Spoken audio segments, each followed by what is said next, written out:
Good evening, welcome to left and right. Amaravati నగరాన్ని, అద్భుతమైన నగరాన్ని ఎప్పుడు చూద్దామా అని ఎదురు చూస్తున్న ఆంధ్రప్రదేశ్ ప్రజలకి ప్రస్తుతానికే తాత్కాలిక రాజధానితో సరిపెట్టుకోమని చెబుతోంది ప్రభుత్వం.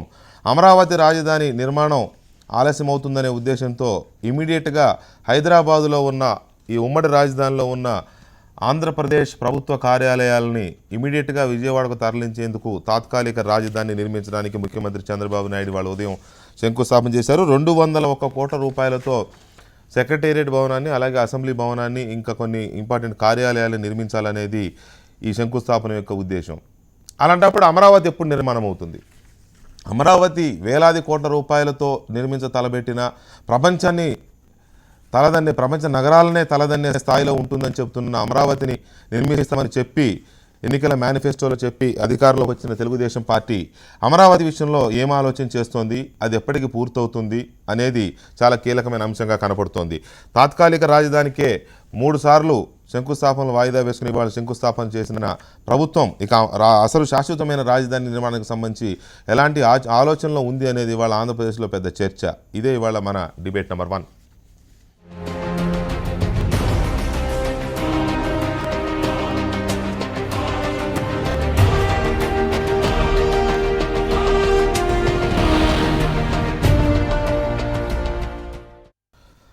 రైట్, ఈ అంశంపైన మనతో డిబేట్లో ఉన్నారు చలసాని శ్రీనివాస్ గారు, ఆంధ్ర మేధావుల ఫోరం కన్వీనర్ స్టూడియోలో ఉన్నారు. అలాగే తెలకపల్లి రవి గారు, సీనియర్ జర్నలిస్ట్, రాజకీయ సామాజిక విశ్లేషకులు తెలకపల్లి రవి గారు విజయవాడ నుంచి మనకి ప్రత్యక్ష ప్రసారాలు అందుబాటులో ఉన్నారు. అలాగే బొండా ఉమామహేశ్వర గారు, తెలుగుదేశం పార్టీ విజయవాడ సెంట్రల్ నియోజకవర్గ శాసనసభ్యులు బొండా ఉమామహేశ్వర గారు విజయవాడ నుంచి ప్రత్యక్ష ప్రసారాలు అందుబాటులో ఉన్నారు. అలాగే వైఎస్ఆర్ కాంగ్రెస్ పార్టీ శాసనసభ్యులు ఆదిమూలం సురేష్ గారు ఏదో పని మీద ఢిల్లీ వెళ్ళి అక్కడి నుంచి మాకు అందుబాటులోకి వస్తున్నారు, ప్రత్యక్ష ప్రసారంలో మనతో డిబేట్లో పాల్గొంటున్నారు. మరి కాసేపట్లో భారతీయ జనతా పార్టీ నాయకులు విష్ణువర్ధన్ రెడ్డి గారు కూడా మనతో జాయిన్ అవ్వబోతున్నారు. రవి గారు నమస్కారం. నమస్తే వెంకటకృష్ణ గారు. ఎస్, అమరావతి ఒక అవగాహన విశ్లేషించండి అంటే ఏం చెప్తారు బ్రీఫ్గా? నేను అమరావతి మీద అవగాహన సదస్సులు పెట్టినప్పుడే చెప్పాను, రైతులు కాస్త ఆందోళన వెలిబుచ్చారు. అవగాహన అనేది ప్రభుత్వం పూర్తి ఒక సమగ్రమైన అవగాహనకు రాకుండానే హడావుడి పడుతుంది. ఈరోజు ఇక్కడ నేను పత్రికలు చూశాను, ప్రత్యక్ష ప్రసారం కూడా చూశాను, ముఖ్యమంత్రి గారి ప్రసంగం కూడా చాలా జాగ్రత్తగా విన్నాను. ఏమిటి ప్రణాళిక ఇక్కడ? మీరు అన్నట్టుగా మొదట మందడం తాళ్ళాయిపాలెంలో శంకుస్థాపన భూమి పూజ చేశారు. తర్వాత ఉద్దండరాయపాలెంలో ప్రధానితో శంకుస్థాపన చేయించారు. ఇప్పుడు 3వ చేశారు. ఈ 3వ దానికి ఎంత ముచ్చట జరిగిందంటే అనుకూల ప్రతికూల అనేది లేదు. అన్ని పత్రికలు కూడా విపరీతమైన హడావుడిగా ఉందని ఈరోజు ఇక్కడ వ్యాఖ్యానాలు. ఇంకా 3వ విషయం, ఏ ప్రాతిపదిక మీద దీన్ని చేస్తున్నారు? ఈ సొమ్ము ఏ మేరకు సద్వినియోగం అవుతుంది? మీరు అన్నట్టుగా అమరావతి ఒక అద్భుత రాజధాని నిర్మాణం జరుగుతున్నప్పుడు, ఒక ఏడాదిగా ఈ చర్చ సాగుతున్నప్పుడు ఆ ప్రణాళికలో దీన్ని ఎందుకు పొందుపరచలేదు? 1,00,000 కోట్ల రూపాయలు అవుతుందని అనుకుంటే అందులో 50వ వంతు మొత్తాన్ని వెచ్చిస్తున్నప్పుడు దీనికి ఒక ప్రణాళిక ఉండాలి కదా. చివరిది నారాయణ గారు చెప్పింది నేను విన్నాను, ముఖ్యమంత్రి గారు చెప్పింది విన్నాను. భవనం ఏం వృధా కాదు. ఇక్కడ సమస్య భవనం వృధా కావడమే కాదు, స్థానికుల యొక్క అభిప్రాయాలు ఉన్నాయి. ఇప్పుడు కర్నూలులో సెక్రటేరియట్ ఉన్న దగ్గర ఇప్పుడు మెడికల్ కాలేజ్ ఉంది. భవనాలు ఏమి మగ్గిపోయేవి కానీ పాడైపోయేవి కానీ కాదు. కానీ మీ ఆలోచన ఏమిటి? ప్రపంచ స్థాయి రాజధాని అని సింగపూర్ చుట్టూ, జపాన్ చుట్టూ ఇన్నిసార్లు తిరిగిన తర్వాత ఏమి ప్రణాళిక రూపొందించారు? ఇది తాత్కాలిక రాజధాని, తాత్కాలిక సచివాలయం మాత్రమేనా? ఇంత చేసి G+1 కడతామంటున్నారు. ఈ కట్టడానికి 2 మాత్రమే ముందుకు వచ్చారు. ఆ వచ్చిన వాళ్ళు కూడా ఒకటే రేటు ప్రభుత్వాన్ని ముందు తల వంచి, అంటే మొదటి అడుగులోనే ఇంత గజిబిజి ఎదురైతే తర్వాత భవిష్యత్తు ఆశాజనకంగా ఎలా ఉంటుంది? ఇన్ని ప్రశ్నలు ఇక్కడ ఎదురవుతున్నాయి. నా ఉద్దేశంలో ముఖ్యమంత్రి గారు మళ్ళీ హుదూద్ తుఫాన్ దగ్గర నుంచి అన్ని ఏకరువు పెట్టే బదులు అమరావతి నిర్మాణ వ్యూహం ఏమిటి, ఆ ప్రణాళిక ఆవిష్కరించుంటే చాలా బాగుండేది. ఆయన స్పీచ్ రాసిచ్చిన వాళ్ళు కూడా ఇప్పటికైనా అది ప్రజలకు చెప్పాల్సిన అవసరం చాలా ఉంది. నారాయణ గారు ఇచ్చిన వివరణ ఏమిటంటే, ఆయన చాలా జాగ్రత్తగా ఇచ్చారు. ఏమంటే ఇది మల్టీ జోన్ అన్నారు, మల్టీ డైమెన్షనల్ జోన్ అన్నారు. అంటే రేపు ఏదైనా చేయొచ్చు, కళ్యాణ మంటపాలు చేస్తాము. అంటే ఒక రాష్ట్ర రాజధానిలో మీరు సచివాలయము, అసెంబ్లీ భవనం ఇవన్నీ కట్టి దీన్ని రేపు వాణిజ్య సముదాయంగా మారుస్తామని మీరు చెప్తున్నారంటే ఎంత అసంబద్ధంగా ఉంది వెంకటకృష్ణ గారు. ఇవన్నీ కూడా నేను మనస్ఫూర్తిగా ఆహ్వానిస్తున్నా. శంకుస్థాపన జరగాలి, తొందరగా రాజధాని జరగాలి, పరిపాలన సౌలభ్యం రావాలి. కానీ అదే సమయంలో ఒక అవగాహన ప్రభుత్వానికి ఉండాల్సిన అవసరం ఉంది. అది ప్రజలకు రావాల్సిన అవసరం కూడా చాలా ఎక్కువగా ఉంది. ఈ గందరగోళం సృష్టించిన వాళ్ళే తొలగించడం కూడా చాలా చాలా ముఖ్యం. అలాగే మనము కట్టే వాళ్ళ చుట్టూ ప్రాధేయపడిపోయి వాళ్ళు చెప్పినట్టుగా వినే పరిస్థితి కూడా ఉండకూడదు, చూసుకోవాల్సిన అవసరం ఉంది. రైట్. ఉమా గారు నమస్తే అండి. నమస్తే అండి. ఉమా గారు, అమరావతి అన్నారు. అమరావతి కంటే ముందు ఒక అద్భుతమైన రాజధాని విజయవాడలో నిర్మిస్తామని చెప్పారు. తర్వాత దానికి ఒక అద్భుతమైన పేరు పెట్టారు అమరావతి అని. అందరూ ఆహ్వానించారు, స్వాగతించారు. సరే, కొద్దిగా అభిప్రాయ భేదాలు అక్కడక్కడ వచ్చినా, అక్కడే ఎందుకు పెట్టాలని వచ్చినా, ఓవరాల్గా ఆ పేరుని విషయంలో కానీ లేకపోతే సెంటర్లో పెట్టాలనుకున్న ప్రతిపాదనగా అందరూ ఆహ్వానించారు. అంతవరకు బాగుంది. తర్వాత ఎక్సర్సైజ్ మొదలైంది. చిన్న అభ్యంతరాలు, అవరోధాలు, అడ్డంకుల మధ్య రైతు నుంచి భూ సమీకరణ చేశారు. చాలా చోట్ల రైతులు కూడా హ్యాపీగానే ఉన్నారు అని చెప్పారు. అంతా బాగుంది. కోర్ క్యాపిటల్ అన్నారు, సీడ్ క్యాపిటల్ అన్నారు. ఆయన ఎవరో సింగపూర్ మంత్రి ఈశ్వరన్ తెగ తిరిగాడు. విజయవాడకి సింగపూర్కి ఎక్కే ఫ్లైట్ దిగే ఫ్లైట్ అన్నట్టుగా తిరిగాడు. చివరికి ఒక రిపోర్ట్ తయారు చేశారు. గ్రాఫిక్స్, అద్భుతమైన గ్రాఫిక్స్. అవి చూస్తే కళ్ళు చెదిరిపోయే గ్రాఫిక్స్. నిజంగా ఇలాంటి అమరావతి నిర్మించబోతున్నారనే నిజంగానే ప్రజలు ఎక్స్పెక్ట్ చేశారు ఇలాంటిది కడతారా అని. కడతారని ఆశపడ్డారు. రైట్, కట్టరని ఇప్పటికీ అనడంలే. కానీ 4 ఏళ్లలో మంచి రాజధానిని నిర్మిస్తామని చెప్పిన ప్రభుత్వం 2 ఏళ్లు పూర్తి కావస్తుండగా ఇప్పుడు తాత్కాలిక రాజధాని, అది కూడా ఒకే భవనం అని చెబుతూ ఇప్పుడు శంకుస్థాపన చేయడాన్ని ఆంధ్రప్రదేశ్ ప్రజలు ఎలా చూస్తారు? మీరు ఏమనుకుంటున్నారు? అసలు మీరు చెప్పింది ఏంటి, మీరు చేస్తున్నది ఏంటి? ఇప్పుడు మొదటగా ఒక విషయం అండి సార్, 20 నెలలు ఈ ప్రభుత్వం ఏర్పడి తర్వాత ఒక 12 నెలల కిందట అమరావతి రాజధాని అని ప్రకటించటం, దాని తర్వాత ల్యాండ్ పోలింగ్ పాలసీని ప్రకటించిన తర్వాత రైతుల సహకారంతో భూములు రైతులందరూ ఇవ్వటం, ఆ భూములు మొత్తం కూడా డ్రాయింగ్స్ అన్ని రెడీ చేసి దాన్ని ఎక్కడ క్యాపిటల్ కట్టాలి అనేది సింగపూర్ ప్రభుత్వాన్ని అభ్యర్థించడం, సింగపూర్ ప్రభుత్వం ఉచితంగానే దానికి మాస్టర్ ప్లాన్ రెడీ చేసి దాన్ని అన్ని కూడా గ్రౌండ్ మీద గ్రౌండింగ్ చేయటం కూడా జరిగింది. అలాగే దాన్ని బట్టి డిపిఆర్లు కేంద్ర ప్రభుత్వానికి విభజన బిల్లులో పెట్టినట్టుగా మనకి ఎంత నిధులు అవుతాయి అనేది కూడా అన్ని కూడా పంపించడం కూడా జరిగింది. ఇవాళ కేవలం తాత్కాలికంగా ఒక సెక్రటరియట్ని, అసెంబ్లీని నిర్మించాలని ఒక 6 లక్షల ఎస్ఎఫ్టీతో ఒక ప్లేస్ని ఫైనల్ చేయటం, దానికి ముఖ్యమంత్రి గారి చేతుల మీదుగా శంకుస్థాపన చేసుకోవడం జరిగింది. అది ఒక 6 నెలల లోపు దాన్ని పూర్తి చేసి మన ఉద్యోగులు ఏదైతే జూన్ నుంచి ఇక్కడికి రావటం జరుగుతుందో వాళ్ళందరికీ కూడా పరిపాలన సభ్యులు, ఎందుకంటే ముఖ్యమంత్రి గారు ఇక్కడే ఉంటున్నారు, మంత్రులు ఇక్కడే ఉంటున్నారు, పద్దాక అధికారులు, బ్యూరోక్రాట్స్, సీనియర్ ఐఏఎస్లు, ఐపీఎస్లు అక్కడి నుంచి ఇక్కడికి రావడం జరుగుతూ ఉంది. వీళ్ళందరికీ కూడా పరిపాలనా సౌలభ్యం కోసం ఆంధ్రప్రదేశ్లో ఇక్కడే ఉండాలనే ఉద్దేశంతో ఈ భవనాన్ని శంకుస్థాపన చేయడం జరిగింది. దీన్ని ఈ శంకుస్థాపన అనంతరం ఈ మన బిల్డింగ్ కంప్లీట్ చేసుకొని సెక్రటరియట్ ఇక్కడ నిర్మించిన తర్వాత ఈలోపు శాశ్వత రాజధానికి permanent assembly, permanent secretariat, permanent high court, permanent Raj Bhavan ఇవన్నీ కూడా ప్లానింగ్స్ అన్నీ కూడా అయిపోతూ ఉంటాయి. అది కూడా కన్స్ట్రక్షన్ స్టార్ట్ చేయటం, దాన్ని ఒక 2 years టైం లోపు దాన్ని కూడా కంప్లీట్ చేసుకొని పూర్తిగా ఈలోపు ఇక్కడి నుంచే పరిపాలన సాగించాలనేది ప్రభుత్వం. ఎన్నికల సమయంలో చెప్పినట్టుగా 4 ఏళ్లలో అమరావతి నిర్మాణం అనే దానికి ఇప్పటికీ కట్టుబడి ఉన్నారా? మీరు ఇప్పుడు చెప్తున్నారు ఇది స్టార్ట్ చేస్తాము, 6 నెలలు ఇది పూర్తవుతుంది, వచ్చే 2 నెలల్లో అసలు రాజధాని కూడా పూర్తవుతుందని చెప్తున్నారు. మీరు దానికి ఇప్పటికీ మీరు కట్టుబడి ఉన్నారా? ఖచ్చితంగా దీన్ని 2019 లోపు ఎటువంటి పరిస్థితుల్లో మెయిన్ బిల్డింగ్స్, అసెంబ్లీ కానీ, సెక్రటరియట్ కానీ, రాజ్భవన్ కానీ, అలాగే హైకోర్టు కానీ నిర్మాణాన్ని పూర్తి స్థాయిలో పూర్తి చేయడానికి పక్కా ప్రణాళికతో ఈ ప్రభుత్వం ముందుకెళ్తా ఉంది. ఖచ్చితంగా అది టైం షెడ్యూల్ ప్రకారం అవుతుంది. కాకపోతే ఇక్కడ గ్రౌండ్ మీద కొన్ని రైతులకు ఇవ్వాల్సిన భూములు ఇవ్వటం, వాటిని మార్కింగ్ చేయటం, ఆ ప్లాటింగ్ విభజించడం అనేది కొంచెం లేట్ అయింది. కానీ మిగతా అన్ని కూడా షెడ్యూల్ ప్రకారం జరగబోతా ఉన్నాయి. వాళ్ళు వచ్చినటువంటి అత్యాధునిక టెక్నాలజీని ఉపయోగించి రవి గారు ఏంటి అడిగారు? రవి గారు ఇప్పుడు వారు చెప్పే ప్రకారం ఇది 2017కి అప్పటికో పూర్తి అవ్వాలి. 2017కి ఇది పూర్తి అయితే 2019లో మళ్ళీ ఒక అసెంబ్లీ, మళ్ళీ ఒక సచివాలయం, మళ్ళీ ఇంకోటి కడతారా? రెండవది ఇంత పెద్ద ఎత్తున కడుతున్నప్పుడు ప్రణాళికలో కానీ ప్లానింగ్లో కానీ దీన్ని ఎందుకు పొందుపరచలేదు? కనీసం దీని భవిష్యత్తు ఏంటి అనే విషయమైనా కానీ ప్రభుత్వానికి స్పష్టత ఉందా? 200 కోట్లు భవనము, 6 లక్షల చదరపు అడుగుల భూమి, స్పష్టత ఉందా? ఉదయం వచ్చిందా? 6 లక్షల చదరపు అడుగులు, 6 లాక్ స్క్వేర్ ఫీట్స్ భూమి అని, 6 లాక్ స్క్వేర్ ఫీట్ బిల్డింగ్ అండి. అదే వారనేది కూడా అదే. ఇప్పుడు కడుతున్నారు కదా మీరు, మళ్ళీ 2017 కల్లా ఇది పూర్తవుతుందని చెప్తున్నారు కదా, 2019లో అది పూర్తవుతుందని చెప్తున్నారు కదా, ఇది చేసి అది చేస్తారా? అప్పుడు దీని పరిస్థితి ఏంటి అనేది రవి గారు అడుగుతున్న మాట. ఇది ఈ బిల్డింగ్ ఇది పర్మనెంట్ కన్స్ట్రక్షన్ అండి.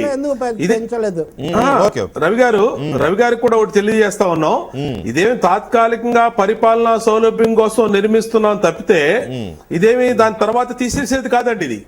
ఇది పర్మనెంట్ కన్స్ట్రక్షనే. దీన్ని వేరే సారీ, మీరు ఉదయం నుంచి మంత్రులు ఇదే చెప్తున్నారు. ఒక పెద్ద భవనం కట్టిన తర్వాత అది తప్పకుండా ఉంటుంది, అది ఎక్కడికి పోతుందండి? అది వివరణ కాదు కదా.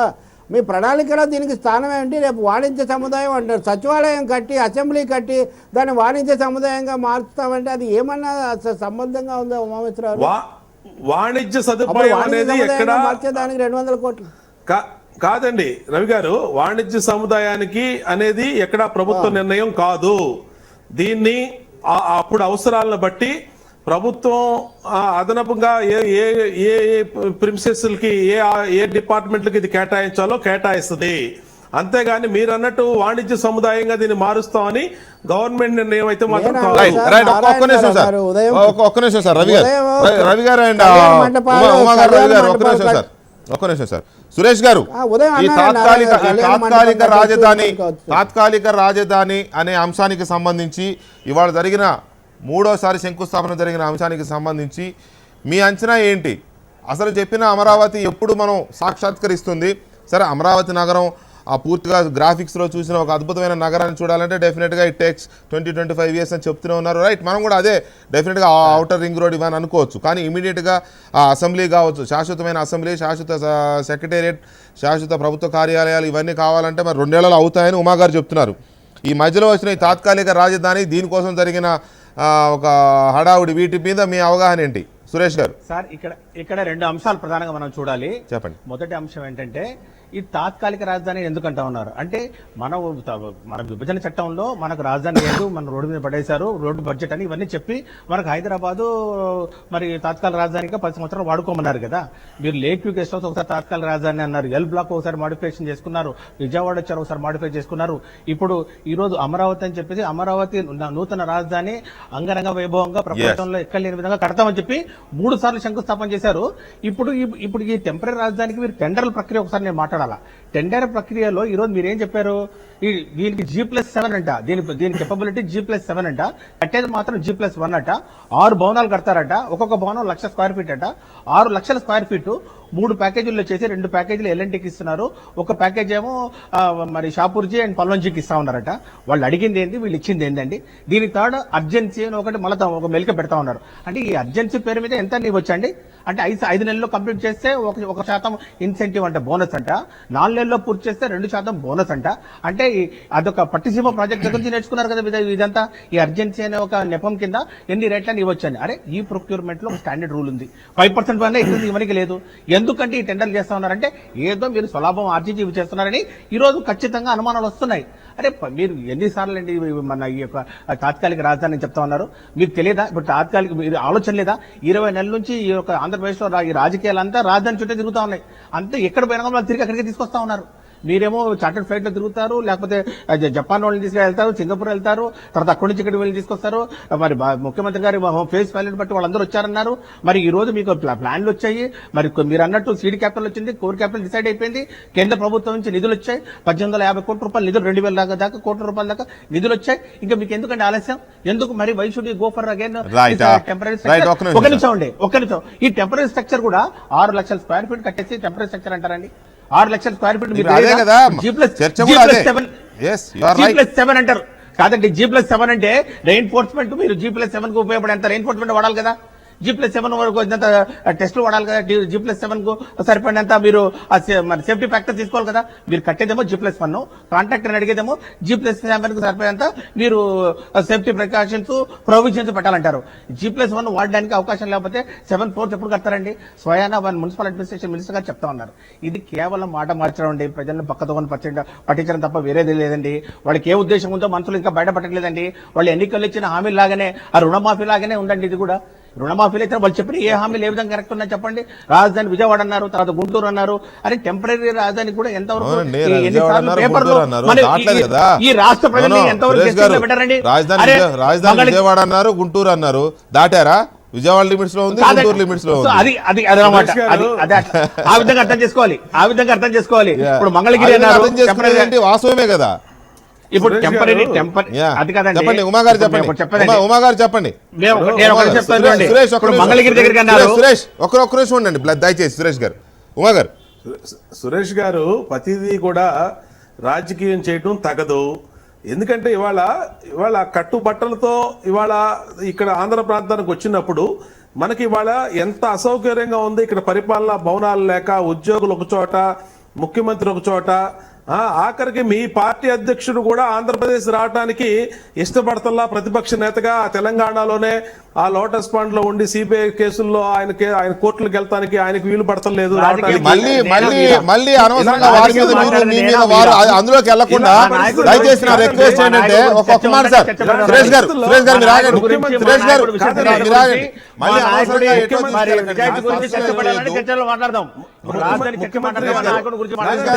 సురేష్ గారు ఒక్క నిమిషం దయచేసి దీన్ని పర్సనలైజ్ చేయకుండా, రాజకీయం చేయకుండా ఒకటే రైట్ మీరు కడుతున్నారు. దీన్నే శాశ్వత రాజధాని నిర్మాణంలో భాగంగా మొదలెట్టొచ్చు కదా. మీరు 6 లక్షల అంటున్నారు, 6 భవనాలు అంటున్నారు, ఒక్కొక్క భవనం G+7 కి తగ్గట్టుగా పునాదులు తీస్తాం, G+1 కడతాం అంటున్నారు. దీన్నే శాశ్వత రాజధాని నిర్మాణం మొదలైందని ఒక ఫీలింగ్ కూడా ఇవ్వచ్చు కదా. అలా స్టార్ట్ చేయొచ్చు కదా. దీనికి తాత్కాలికమైన పేరు పెట్టడం వల్ల నెగిటివ్ సిగ్నల్స్ పోతున్నాయి ఉమా గారు. కాదు వెంకటకృష్ణ గారు, ఇది శాశ్వత రాజధాని ప్రిమిసెస్ లోనే. అదే చెప్పండి, అక్కడ వెలగపూడి ఏరియాలోనే ఉంది. అదే చెప్పండి, అదే చెప్తున్నాం. తాత్కాలికమైన పేరు ఎందుకు వచ్చింది? కాదండి, ఇప్పుడు సెక్రటరియట్ ని మళ్ళా తర్వాత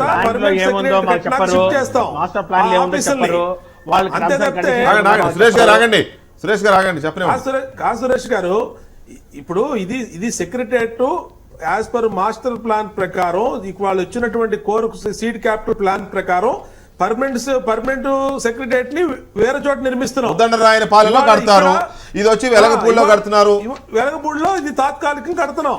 దీంట్లో తప్పేంటి చెప్పండి? ప్రతిదాన్ని రాజకీయ కోణంలో విమర్శించడం తప్పితే ఇవాళ ఉద్యోగులు ఒక చోట, రేపు జూన్ లో ఉద్యోగులు వస్తున్నారు. తప్పేంటి అన్నారు కాబట్టి అసలు విషయానికి వద్దాం. మనం బీజేపీ వాళ్ళు పదే అడుగుతున్నారు, ఆంధ్రప్రదేశ్ బీజేపీ వాళ్ళు, మేము రాజధాని కోసం 1800 కోట్లు ఇచ్చేసాం ఇప్పటికే, అసలు అవి ఎక్కడున్నాయి చెప్పండి, మాకు రసీదులు చూపించండి, మాకు ఎక్కడెక్కడ ఖర్చు పెట్టారో వివరాలు ఇవ్వండి చెప్పి బీజేపీ అడుగుతోంది. కేంద్ర ప్రభుత్వం అడుగుతుందా లేదు నాకు తెలియదు, కానీ ఏపీ బీజేపీ నాయకులు అడుగుతున్నారు.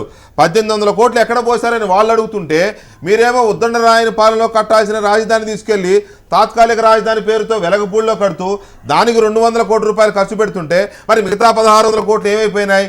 ఈ 200 కోట్ల రూపాయలు కూడా కేంద్రం ఇచ్చిన నిధుల్లోనే లెక్కలు చూపిస్తారా అనే దానికి కదా సమాధానం కావాలి. ఒక్క నిమిషం ఉమా గారు, విష్ణువర్ధన్ రెడ్డి గారు, తాత్కాలిక రాజధాని, శాశ్వత రాజధాని, కేంద్రం సాయం చేయాల్సిందేమో ఏపీ రాజధాని నిర్మాణం కోసం. ఏపీ రాజధాని నిర్మాణం అని అంటే శాశ్వత రాజధాని అనుకుంటాం మనం. ఇప్పటికే 1800 కోట్లు ఇచ్చాం, మా డబ్బులన్నీ ఇచ్చేస్తున్నాం మేము, మాకు మాత్రం రాష్ట్ర ప్రభుత్వం లెక్క చెప్పట్లేదని మీ పురంధేశ్వర్ గారు ఎక్కడ సమావేశం జరిగితే అక్కడ మాట్లాడేస్తారు, ఆమె లెక్క చెప్పట్లేదని. వీరేమో ఆ డబ్బులు ఎక్కడ పోయో తెలియదు కానీ 200 కోట్లతో ఒక కార్యక్రమం మొదలెట్టారు. సరే ఇది 6 నెలలు అంటున్నారు, 7 నెలలు అంటున్నారు.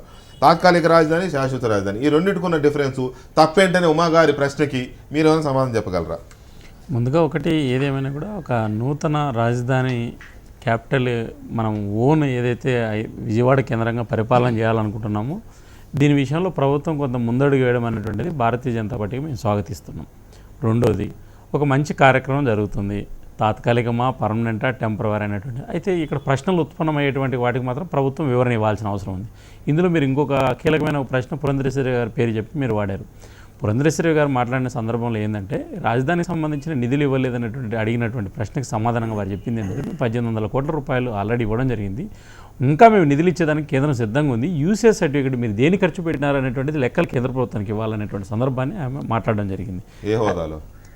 భారతీయ జనతా పార్టీ జాతీయ నాయకురాలు మీరు స్వాగతిస్తున్నామంటారు, రాష్ట్ర ప్రభుత్వం చేస్తున్న ప్రయత్నాన్ని స్వాగతిస్తామంటారు, ఇక్కడ ప్రభుత్వంలో మీరు భాగస్వామి, అక్కడ ప్రభుత్వంలో వారు భాగస్వామి, పురంధేశ్వర్ గారికి లెక్క చెప్పాల్సిన అవసరం ఆంధ్రప్రదేశ్ ప్రభుత్వానికి ఉంటుందా అంటే ఏ హోదాలో ఆవిడ అడుగుతున్నారు? ఇప్పుడు మీరే ఒక సీనియర్ జర్నలిస్ట్ గా జర్నలిస్ట్ గా అడుగుతున్నాను నేను. ఒక్క నిమిషం పురంధరేశ్వరి గారిని జర్నలిస్ట్ గా అడుగుతున్నానండి. సురేష్ గారు ఒక్క నిమిషం. సురేష్ గారు ఒక్క నిమిషం ఉండండి.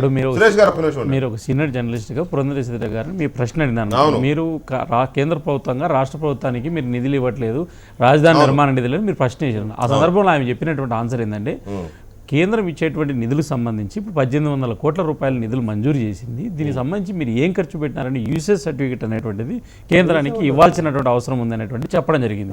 అది ఒక అంశం.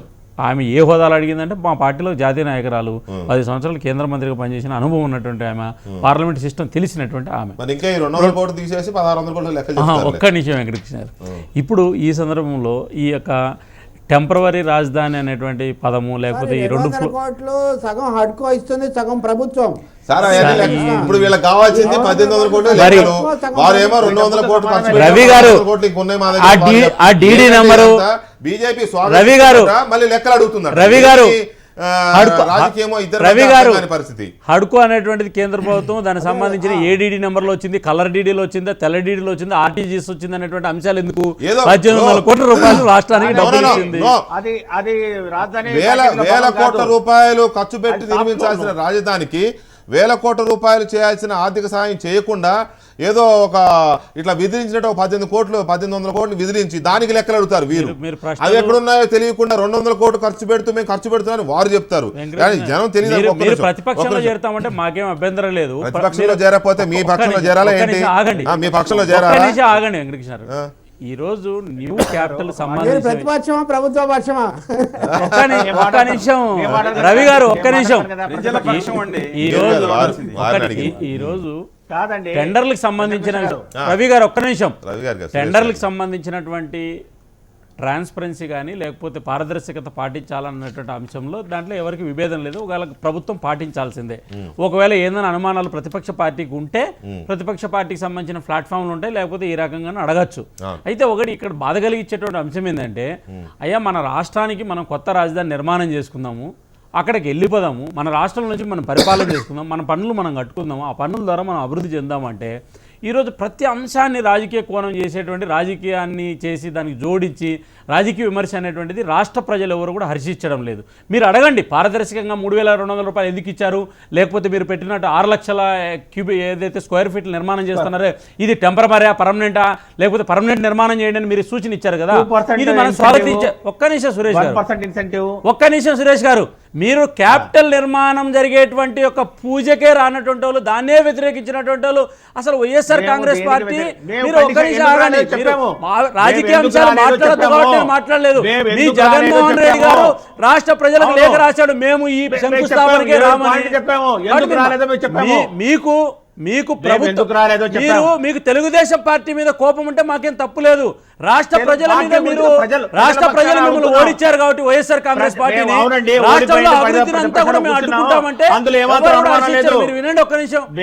సురేష్ గారు మీరు ఒక్క నిమిషం వినండి, ఒక్క నిమిషం వినండి. మీరు అప్పు తెచ్చి పప్పు కూడా మీరు ఒక్క నిమిషం వినండి సురేష్ గారు, మీరు ఒక్క నిమిషం వినండి. ఒకవేళ మీరు రాష్ట్రంలో ఏమంటారు, అప్పు తేవాలి కదా మీరు సురేష్ గారు, మీరు చాలా అంశాల్లో మీరు వైఫల్యం చెందినారు. కాపు రిజర్వేషన్ మీరు రిజర్వేషన్ లో పెట్టారు, ఎట్లా పరిష్కారం చెప్పండి అని చెప్తే మీరు ఈ రోజు వరకు సమాధానం చెప్పలేదు. మీరు కాబట్టి ఒక్క నిమిషం అండి, మీ దగ్గర క్లారిటీ లేదు. మీ వైఎస్ఆర్ కాంగ్రెస్ పార్టీకి ఒక విధానం లేదు, వైఎస్ఆర్ కాంగ్రెస్ పార్టీకి రాష్ట్ర ప్రజల పట్ల కన్సర్న్ లేదు. మీరు ఒక్క నిమిషం ఆగండి, మీ పార్టీకి ఒక విధానం లేదు. వినండి ఒక్క నిమిషం, నేను మీ పార్టీని క్రిటిసైజ్ చేయాలనే ఉద్దేశం కాదు. నిర్మాణాత్మకంగా ప్రభుత్వం చేసే తప్పు లేదన్నట్టు ఎత్తి చూపండి. టెండర్ ప్రక్రియని ప్రశ్నిస్తున్నారు, అడగండి. మీరు పర్మనెంట్ నిర్మాణాలు జరిగితే మంచిది కదా అని చెప్పి ఈరోజు మనకు వికే గారు ప్రశ్నించారు, అది న్యాయమైనటువంటి అంశం. లేదా మీరు క్యాపిటల్ సంబంధించినటువంటి సింగపూర్ ప్లాన్ ఏదైతే దాన్ని బయట పెట్టమని అడుగుతారు. అంతదా మీరు అన్ని అంశాలను వ్యతిరేకించి ఆంధ్రప్రదేశ్ అభివృద్ధిని అడ్డుకుంటామంటే అది తప్పు. 33 ఎకరాలు ల్యాండ్ మీరు అభివృద్ధి నిరోధకులుగా తయారు కావద్దండి. వ్యతిరేకించిన మాట వాస్తవం లేదని సరే పీపుల్స్ క్యాపిటల్ అంటే సురేష్ గారు ఒక్క నిమిషం ఆగండి. కాదు, సురేష్ గారు ప్రజా రాజధాని కాదు, ప్రజలు లేని రాజధాని అది. ప్రాక్టికల్ పేద గా ప్రజల కన్నీటి మీద రాజధాని నిర్మించుతున్నాం. సురేష్ గారు అక్కడ కట్టించుకోండి. సురేష్ గారు 33 ఎకరాలు తీసుకున్నారు, తీసుకోండి. అంత అవసరం లేకుండా మీరు అంశాల వారీగా వ్యతిరేకించండి, మాకు అభ్యంతరం లేదు. ఒక ప్రతిపక్ష పార్టీగా మీరు అంశాల వారీగా వ్యతిరేకించండి. వ్యతిరేకించాలి కాబట్టి ఆంధ్రప్రదేశ్ అభివృద్ధిలో ఏ మంచి జరిగినా కూడా దాన్ని ఇంకొక కోణం చూసి అభివృద్ధి నిరోధకులు తయారు కావద్దండి. సురేష్ గారు మీ ఇద్దరు కోఆపరేట్ చేయాలి దయచేసి. అంశాల వారీగా నిజంగానే ప్రభుత్వం ఒక్క నిమిషం సురేష్ గారు ప్లీజ్ లిసన్ టు మీ. ప్రజా వ్యతిరేక విధానాలకు ఏమైనా ప్రభుత్వం పాల్పడుతుంటే విమర్శించవచ్చు, నో డౌట్. కానీ విమర్శించాలి కాబట్టి విమర్శించడమే పనిగా పెట్టుకుంటే అది మీకు మంచిది కాదు, ప్రజలు హర్షించరు. ప్రభుత్వం కూడా తప్పు చేస్తే ప్రభుత్వాన్ని ప్రజలు క్షమించరు. దయచేసి ఆగండి ఒక్క నిమిషం సురేష్ గారు, ఒక్క నిమిషం. మేము రాజధాని నిర్మాణం చేద్దాం ఎప్పుడు అనలేదు. మీకు ఎక్కడ కావాలంటే అక్కడ నిర్మాణం చేసుకోండి అన్నాము. 33,000 ఎకరాలు మీరు సేకరిస్తా ఉంటే మీకు మొదటి నుంచి ఆ విషయంలో అసంతృప్తి ఉందిలేండి, దాన్ని వదిలేద్దాం కాసేపు. ఇప్పుడు అది ఇష్యూ కాదు, రైట్, లీవ్ ఇట్. ఇప్పుడు టెండర్ గురించి మాట్లాడండి. మీరు అది కాలేదు, రైట్, లీవ్ ఇట్. ఇప్పుడు అది ఇష్యూనే కాదు. ఇక్కడ శ్రీనివాస్ గారు అసలు రాజధాని, seed capital, core capital, temporary, అది తాత్కాలిక రాజధాని. ఉద్దండరాయని పాలనలో కట్టాల్సిన రాజధానిని ఇప్పుడు వెలగపూడిలో తాత్కాలిక పేరుతో కడుతున్నారు. అది శాశ్వత రాజధాని అక్కడ కడతాం, కట్టిన తర్వాత దీన్ని వేరే దానికి ఉపయోగించుకుంటున్నాం అని. సరే ఉపయోగించుకోవచ్చు, కానీ ఎంత పెద్దది? 6 లక్షల చదరపు అడుగులు, 6 భవనాలు, 200 కోట్ల రూపాయలు. సరే అది పూర్తయ్యేసరికి ఆగండి సార్. కాంట్రాక్టర్లు మీకు బాగా అనుభవం ఉంటుంది, ఎంత పెంచవచ్చు ఎంత తగ్గించవచ్చు మీ అందరికి బాగా తెలుసు. బొత్స సత్యనారాయణ గారు కూడా అన్నారు 3,500 కాదు 3,000కి ఇస్తే నేను చేసేస్తా అన్నారు. ఇంకొక మీ మాజీ మంత్రి ఒక ఆయన అన్నారు 1,500 కోట్లకే చేస్తాను నేను, 1,500కే చదరపడుగు 1,500కి చేసేస్తాను. అంటే బొత్స సత్యనారాయణ గారు 1,500 రూపాయల మార్జిన్ అడిగారా? అట్లా అనుకోవాలా మేము? సో అందువల్ల ఈ లెక్కలు కాదు కావాల్సింది మనకి. ప్రభుత్వ విధానం ఎవరు పార్టిసిపేట్ చేద్దన్నారు? పారదర్శకంగా ఈ టెండర్స్ పార్టిసిపేట్ చేయొచ్చు కదా. సరే అది వేరే విషయం, అందుకే అంటున్నా. అందుకని అది కాదు మనకు కావాల్సింది. ఇప్పుడు ప్రభుత్వం ప్లీజ్ ఒక్క నిమిషం ఉండండి ప్లీజ్. శ్రీనివాస్ గారు, ఈ తాత్కాలిక రాజధాని పేరుతో జరుగుతున్న దాన్ని మనం అవసరార్థం చేస్తున్న కార్యక్రమంగా అనుకోవాలా, లేక అసలు దాన్ని పక్కదో పట్టించే కార్యక్రమం అనుకోవాలి? మొట్టమొదటిగానండి ఒక పాయింట్ ఏంటంటే రాష్ట్ర ప్రభుత్వాన్ని అభినందించాల్సింది 2 పాయింట్లు. ముఖ్యమంత్రిగా స్థిరమైన నిర్ణయం ఒకటి తీసుకుంటాం. ఆ 33,000 ఎకరాలు ఏదైతే ఉందో 30,000 ఎకరాలను అక్కడ తీసుకురావడం నిజంగా ఈ దేశంలో ల్యాండ్ పూలింగ్ అనేది ఒక దేశంలో అభినందించగలదు. వైఎస్ఆర్ కాంగ్రెస్ పార్టీ ముందు కనుక అది ఒప్పుకోకపోయినా తర్వాత యాక్సెప్ట్ చేశారు. చూడండి. సరే సరే ఓకే, తర్వాత కొంచెం మధ్యలో ఆగండి, శుభం పాలకుల కొంచెం ఆగండి సార్, మధ్యలో డిస్టర్బ్ చేయకండి. సురేష్ గారు ముందరే మీరు బాగా మాట్లాడతారు, ఈ మధ్య తిట్టుతారు ఢిల్లీ వెళ్ళగానే. ఇంటాలరెన్స్ ఈ మధ్య ప్రపంచ దేశంలో మీకు కూడా ఢిల్లీ అసహనం ఏదో అంటినట్టుంది. ఒక నిమిషం ఏంటంటే వైఎస్ఆర్ కాంగ్రెస్ పార్టీ ముందు కనుక వ్యతిరేకించారు, తర్వాత మాత్రం సంపూర్తిగా మేము మద్దతు ఇస్తున్నామని జగన్మోహన్ రెడ్డి గారు చెప్పారు, పెంచారు. అందువల్ల ఆ దాంట్లో ఇప్పుడు వివాదం లేదు. ఒకటి అర్థం కాదండి మాకు, 2014లో జూన్ 2న రాష్ట్రం ఏర్పడింది. తాత్కాలికంగా వెళ్ళిపోవాలి మనం అని చెప్పి ముఖ్యమంత్రి గారు ఒకసారి నిర్ణయం తీసుకున్నారు. నవంబర్ రాజధాని నిర్ణయం అనేది అయిపోయి ఇప్పటికి 9 నెలలు అయిందండి. ఏది అమరావతిలో నిర్ణయం తీసుకుందామని.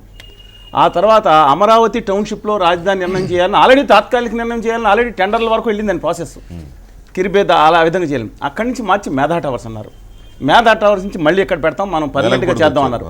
హైదరాబాద్లో ఉద్యోగులు విషయం ఉంది. ఇప్పుడు ఫైనల్గా ఏం జరిగిందంటే రెండు శంకుస్థాపనలు, ఇప్పుడు 3వ శంకుస్థాపన అని జరిగింది. ఒక్కటి మాత్రం మనం చూసుకోవాలండి, జూన్ 2 కల్లా, ఇది 2017 కాదు, జూన్ 2 కల్లా లేకపోతే జూలై కల్లా నిర్మాణాలు అయ్యే కార్యక్రమం జరుగుతూ ఉంది. ఈ రాజధాని ఇందాక రవి గారు చెప్పినట్టు ఈ రాజధాని ఏదైతే ఉందో ఇక్కడ కోర్ క్యాపిటల్ ఇక్కడ కట్టినారు, దీని పక్కన ఇప్పుడు టెంపరీ ఇక్కడ కడుతున్నారు. అంటే కోర్ క్యాపిటల్ ఇప్పుడు టెంపరీ లేదు, ఆ ప్లాన్ లో లేదండి చేయడానికి. ఆ సీట్ క్యాపిటల్ మిగతా దాంట్లో ఉంటుంది, దూరంగా ఉంది కొంచెం. ఇది ఇంకోటి 9 సిటీలు అంటున్నారు. ఎంత కన్ఫ్యూజన్. మా సోదరులు విష్ణువర్ధన్ రెడ్డి గారు అనంతపురంలో ఉన్నారు, అక్కడి నుంచి వచ్చారు. అక్కడ జిల్లాలో ఉన్నాళ్ళు కూడా ఈ 9 సీట్లు అక్కడ కడితే మాకు 2 సీట్లు కట్టాలి. ఆ సిటీలో ఇప్పుడు ఏముంది, సిటీ కదా అమరావతి మీద అన్నాను. ఈ జోన్ లో ఏదైతే ఉందో నేను అనుకుంటున్నాను ఈ తాత్కాలిక రాజధాని కూడా దాన్ని ఇన్కార్పొరేట్ చేయవచ్చు. ఇవాళ వరకు ఆ ఫిబ్రవరి 29 వరకు ప్రణాళిక మాకు అడిగారు, మేము కూడా చాలా సజెషన్స్ ఇచ్చాము, దాని మీద ఇచ్చాం. ఫిబ్రవరి 29 తర్వాత ఫైనల్గా ప్రణాళిక నిర్ణయం అవుతుంది. దాంట్లో ఇది అనుసంధానం చేయవచ్చు. ఆ పర్మనెంట్ దాంట్లో ఈ స్ట్రక్చర్ అందుకని తాత్కాలిక వాళ్ళు మాట్లాడుతున్న పొరపాటు కానీ ఇందా చెప్పారు తాత్కాలికంగా ఎందుకంటారని దాన్ని పర్మనెంట్లో భాగస్వామ్యం చేయొచ్చు 6 లక్షల సేఫ్టీ ఇబ్బంది లేదు దాంట్లో అసలు నథింగ్ రాంగ్ ఇన్ దట్. మా ఇబ్బంది ఏంటంటే హైదరాబాద్లో మీటింగ్ పెడితే ఇక్కడ 100 కోట్లు జరిగితే 22 కోట్లు ట్యాక్స్ కడుతున్నారు హైదరాబాద్లో. దాదాపు 2,000 కోట్ల రూపాయలు ఒక సంవత్సరం ఆలస్యం అయితే 2,000 కోట్ల తెలంగాణ గవర్నమెంట్కి ఎందుకు ట్యాక్స్ కట్టాలి ఇవాళ? కానీ ఒకటే మాకు విషయం ఏంటంటే పారదర్శకంగా లేని పాలన. ఖచ్చితంగా చెప్తాను, తెలుగుదేశం పార్టీ అని అంటలేదు, ఈ ప్రభుత్వం చేసే పాలన పారదర్శకంగా లేదు. అఖిల పక్ష పార్టీ కిలపట్లేదు. వైఎస్ఆర్ కాంగ్రెస్ పార్టీకి 60 సీట్లు ఉన్నాయి, బీజేపీ అధికార పక్షం, మిగతా పార్టీలు పిలవచ్చు కదా. అఖిల పక్ష కమిటీ చేయకుండా ఏకపక్షంగా వ్యవహరిస్తుంది. అలాగే ప్రతిపక్ష పార్టీ కూడా బొత్స సత్యనారాయణ గారు ఏమంటారండి, 3,000 ఇచ్చేయండి నేను కడతాను, 3,350 అంత ఇచ్చారు. ఈ బేరాలు చిన్నపిల్లల బేరాలండి ఏమన్నా విధానం ఉంటే మాట్లాడాలి, వ్యతిరేకించలేదు. హైదరాబాద్లో ఇంకో 8.5 సంవత్సరాలు ఉండాలా? ఎవరికి కట్టాలని ట్యాక్స్లో? 8.5 సంవత్సరాలు హైదరాబాద్ లో కట్టుకుని 30-40 కోట్లు ఇక్కడ కట్టించుకుని ఎవరు కావాలంటారండి? హైదరాబాద్ లో ఉన్న వాళ్ళకి, వాళ్ళకి లాభం కలిగే వాళ్ళకి, అక్కడ బాగుండాలనుకునే వాళ్ళకి. అనంతపురం ఇష్టం ఉంటే ఉండండి, లేకపోతే లేదు, అది వేరే విషయం. కానీ అది కాదు నేను అనేది. రాజధాని పన్నులు మాకు వస్తాయి కదా. హైదరాబాద్ లో కడుతున్న వైఎస్ఆర్ కాంగ్రెస్ పార్టీ చలసాని శ్రీనివాస్ గారు చెప్పేది మంచి సూచన. వైఎస్ఆర్ కాంగ్రెస్ పార్టీ దాన్ని అర్థం చేసుకోండి. టెండర్ల ప్రక్రియలో పారదర్శకత లేదు, నిలదీయండి ప్రభుత్వాన్ని. లేదా మమ్మల్ని పారదర్శకంగా మనల్ని అడగలేదు, మమ్మల్ని అడగండి. అంటే ఏది జరిగినా కూడా మీరు కూడా భాగస్వామి, మీరు ఎవరిని అంటారు? మీరు కూడా దాంట్లో అధికారంలో భాగస్వామి కదా, మీరు ఎవరిని తిడతారు? వారిని అడగండి. మన బోండా ఉమా గారు అడగండి, మమ్మల్ని ఎంత మాత్రం మమ్మల్ని కలుపుకుంటున్నారని మా బోండా ఉమా గారు చెప్పారు. అట్లా అని చెప్పి నేనేమంటా అంటే అట్లా అని చెప్పి మనం అడ్డగోలుగా ప్రభుత్వం చేసేటువంటి అన్ని విషయాలు అఖిల పక్షం ఎందుకేనండి? వైఎస్ఆర్ కాంగ్రెస్ పార్టీని మిగతా వాళ్ళని అందరినీ పిలిచి 3 ఏళ్ళు ఓపుకున్నారా మీకు? మళ్ళా టైం బాగాలేదంటే 8 ఏళ్ళు ఓపుకున్నారా మీకు? విష్ణువర్ధన్ గారు నేను కంక్లూడ్ చేస్తాను మీ వద్దు కానీ ఒకసారి. అది కాదండి సురేష్ గారు, నేను కంప్లీట్ చేస్తాను ఒకసారి. సిఆర్డీఏ ఒక 42,000 కోట్ల రూపాయలండి ఇప్పుడు కేంద్ర ప్రభుత్వానికి ఇచ్చింది ఈ రాజధాని నిర్మాణం కోసం. 42,000 కోట్ల రూపాయలు. ఈ వచ్చిన 1,800 కోట్ల రూపాయలు కూడా 1,000 కోట్ల రూపాయలు రాష్ట్ర ప్రభుత్వ రాజధాని కని ఇవ్వలేదండి. దాంట్లో అర్బన్ డెవలప్మెంట్ మినిస్ట్రీ ఏం చేసిందంటే భూగర్భ డ్రైనేజీ గుంటూరు అండ్ విజయవాడకని చెప్పించింది. వాడుకోవచ్చు సరే, ఏదైనా వాడుకుంటే అంత ఈజీ కాదండి, అంత ఈజీగా సిఏజీ అంత యాక్సెప్ట్ చేయదు. బట్ నేనేమంటున్నానంటే 42,000 కోట్ల రూపాయలు కేంద్ర ప్రభుత్వం నిధులు ఇవ్వాల్సి ఉంటే ప్రతి బిల్డింగ్ దాంట్లో ఇంక్లూడింగ్ గెస్ట్ హౌస్ అన్ని ప్రత్యేక మన బిల్లులో పెట్టుంటే కేంద్ర ప్రభుత్వం ప్రతి రూపాయి కూడా ఇవ్వాల్సిన బాధ్యత భుజం మీద వేసుకోవాల్సిన బాధ్యత ఉంది. అది మనందరం తెలుగు ప్రజలందరూ కూడా లేదా ఆంధ్రప్రదేశ్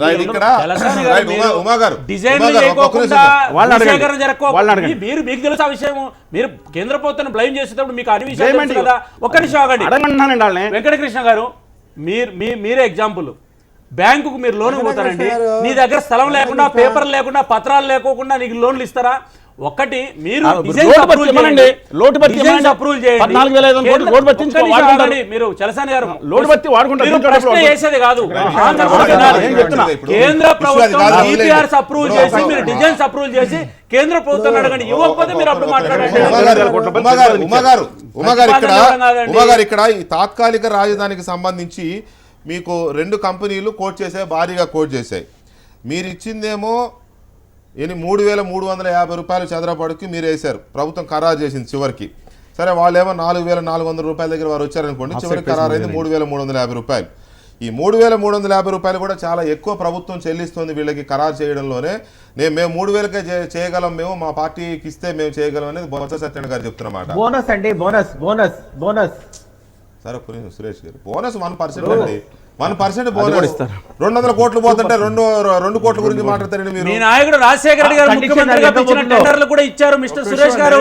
మీ పార్టీ ఏదైతే వైఎస్ఆర్ కాంగ్రెస్ పార్టీ 10 ఏళ్ళు ముఖ్యమంత్రిగా పనిచేసిన రాజశేఖర రెడ్డి గారు 100,000 కోట్ల రూపాయలు పోయినాయి. ఇప్పుడు అది కాదు, మీరు దోచుకున్నారు, ఇప్పుడు మిమ్మల్ని అలవాటు పడినటువంటి వాళ్ళు కూడా దోచుకుంటున్నారు. మనం 200 కోట్ల గురించి మాట్లాడుతున్నాం, మీరు 2 కోట్ల గురించి పక్కన పెట్టండి. 1% కాసేపు ఆగండి.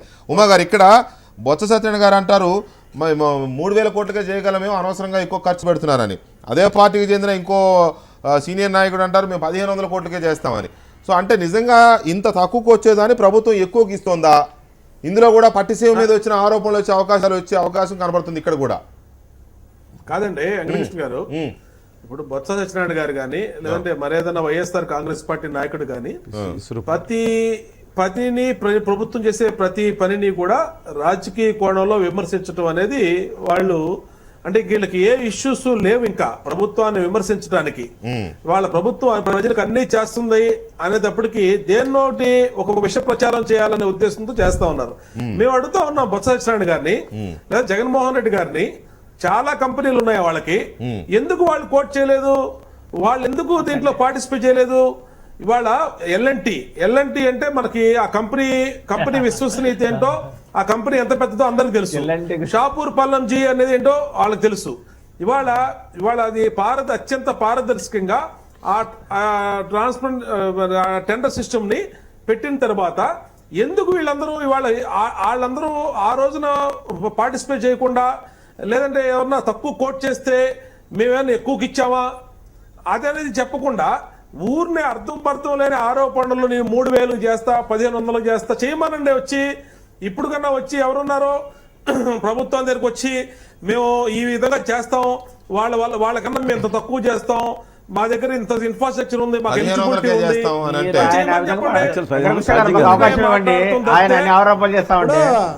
సురేష్ గారు కాంట్రాక్టర్. ఇప్పుడు చెప్పండి సురేష్ గారు, ఇప్పుడు చెప్పండి. రవి గారు వస్తాను, మీ దగ్గరికి వస్తాను, దయచేసి ఒక్క నిమిషం ఓపిక పట్టండి. రవి గారు, సురేష్ గారు ఇప్పుడు చెప్పండి. సురేష్ గారు, నేను ఒకటే చెప్తా ఉన్నాను, ఇది ఖచ్చితంగా రాజధానిలో భాగం కాదు. ఎందుకంటే వాళ్ళు పదే చెప్తా ఉన్నారు ఇది కమర్షియల్ యాక్టివిటీస్ కి యూజ్ చేస్తామని.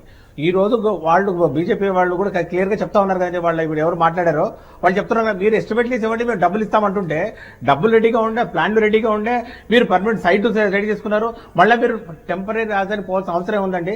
ఈ రోజు 50% హొడుకొని వచ్చి మీరు రుణం తీసుకుంటా ఉన్నారు. అంటే అవి రుణం తీసుకుంటారు, క్లియర్ చెప్తున్నారు, దాని మీద ఇంట్రెస్ట్ కూడా కట్టాలి కదా. అంటే రుణం తీసుకొని మీరు టెంపరీ రాజధాని కట్టేంత అవసరం ఏమొచ్చింది? ఖచ్చితంగా మీరు దాని మీద మీరు ఫ్యాక్ట్స్ బయటికి రావాల్సిన అవసరం ఉంది. టెండర్ ప్రక్రియ వారు అన్నారు, ఈ రోజు ఎల్ఎన్టీ కోట్ చేసింది, షాపూర్ పల్లంజీ కొట్టింది. టెండర్ కండిషన్స్ వాళ్ళకి సూటేలాగా మీరు డిజైన్ చేస్తే వాళ్ళే కోట్ చేస్తారు, వేరే వాళ్ళు ఎందుకు వస్తారు?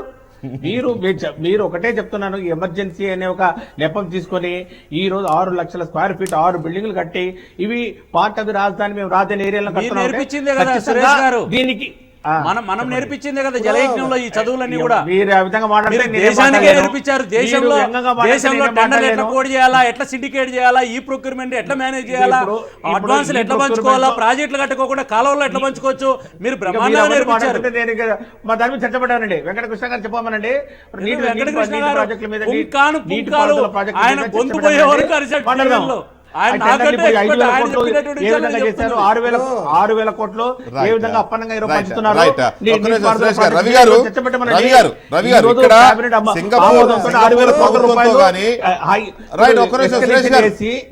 ఎస్కలేషన్ చేసి 6,000 కోట్ల రూపాయలు ఏ విధంగా ప్రజాధనాన్ని అప్పనంగా పంచుతున్నారు.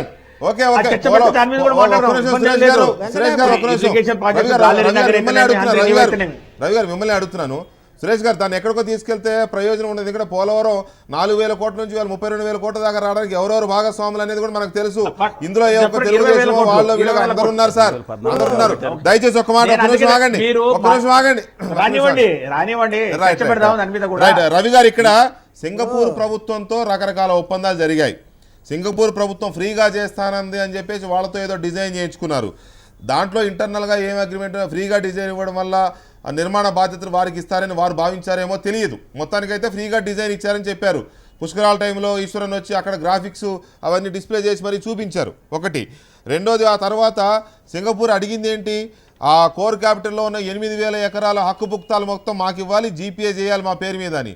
అది నిజంగానే ప్రభుత్వం వ్యతిరేకించింది. ఆ విషయంలో మాత్రం ప్రభుత్వాన్ని మనం అభినందించక తప్పదు, ఎందుకంటే ఇస్తే కొంప మునిగిపోయేది. ఇటువంటి విభేదాలు రావడం వల్ల సింగపూర్తో అనుకున్న లావాదేవీలు లేదా సింగపూర్తో అనుకున్న ఒప్పందాలు సరిగ్గా జరగకపోవడం వల్ల అది లేట్ అవుతుంది. కాబట్టి తాత్కాలిక రాజధాని తెర మీదకి వచ్చింది అనుకోవాలా, లేకపోతే ప్రభుత్వానికి రావాల్సిన రెవెన్యూ అంతా తెలంగాణలోనో హైదరాబాద్లో పోతోంది కాబట్టి తాత్కాలిక రాజధాని నిర్మిస్తున్నారని అనుకోవాలా? రవి గారు, ఇప్పుడు వెంకటకృష్ణ గారు ఒక అస్పష్టత అయితే, ఉమామహేశ్వరరావు కూడా ఒప్పుకోవాలి, ఒక అస్పష్టత అయితే ఇక్కడ ఉంది. ఈ అస్పష్టత కారణంగా ఏం జరుగుతుంది దశల వారీగా, నిన్నటి వరకు శంకుస్థాపన కార్యక్రమం కూడా ఇది కాలేదు, ఖరారు కాలేదు. ముఖ్యమంత్రి గారు చంద్రబాబు నాయుడు గారు విజన్ 2020 అన్నారు, నిన్న ఈరోజు 2029 అన్నారు. ముందు 2016కు సంబంధించిన స్పష్టత ప్రజలు అడుగుతున్నారు. నేను విష్ణువర్ధన్ రెడ్డి గారిని కూడా ఇందాకే అడిగాను. నేను మీరు ప్రభుత్వంలో ఉన్నారా, ప్రతిపక్షంలో ఉన్నారా? విభజన చట్టం ప్రకారం కేంద్ర ప్రభుత్వము రాజధాని నిర్మాణానికి సహకరించాలి. ఆ పని మీరేం చేయడం లేదు. మీ శక్తి క్రియాశీలమైన భాగస్వామ్యం లేదు. ఇంకా మూడో విషయము, మీరు అన్నట్టు సింగపూర్ వీటన్నిటి చుట్టూ ఎందుకంత సమయము వ్యయ ప్రయాసాలు వృధా చేశారు? ఇంత అయిన తర్వాత ఆ ప్రణాళికలో మీరు తాత్కాలిక రాజధానికి ఎందుకు నిబంధన పెట్టలేదు? మూడవది, హైదరాబాద్ను ఉపయోగించుకోవడానికి వీలుగా 10 ఏళ్ళు పెట్టారు. అంటే ఇంకా 8 ఏళ్ళు ఉంది.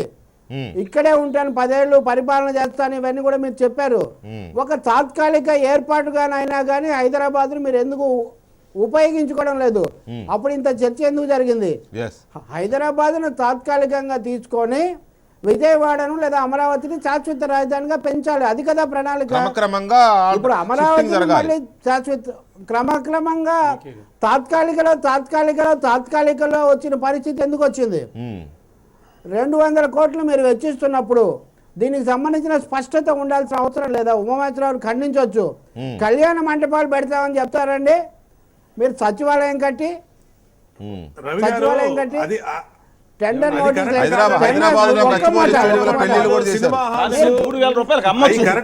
కంపెనీ నేను చెప్తున్నాను. అబ్సల్యూట్లీ నేను ఒక విషయం చెప్తున్నానండి. దీంట్లో చూడండి సార్, చెప్పండి మీరు చెప్పండి రవి గారు.